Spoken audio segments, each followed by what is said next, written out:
Katika kijiji cha Amani, mchungaji mmoja maarufu kwa mahubiri yake yenye nguvu na msaada wake kwa jamii, aliishi na familia yake katika nyumba ya kifahari iliyojengwa karibu na kanisa. Mke wake, Mama Ruth, alikuwa mama mwenye heshima, mcha Mungu na mwenye upendo kwa watu wote. Siku moja, waliamua kumchukua msichana wa kazi aitwaye Neema, yatima mwenye umri wa miaka 18, mwenye tabasamu la upole, lakini macho ya huzuni ya maisha magumu.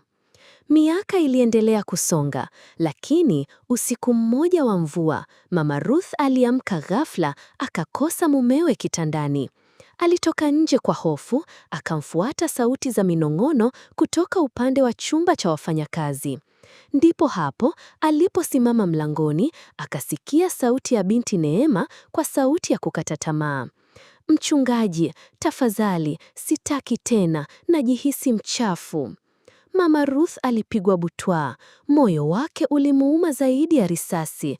Mume aliyemwamini kwa miaka 10, aliyekuwa kiongozi wa kiroho wa kijiji chote, alimgeuka. Miezi miwili baadaye, Neema alipoanza kuonyesha ujauzito, mchungaji alikanusha kila kitu mbele ya wazee wa kanisa.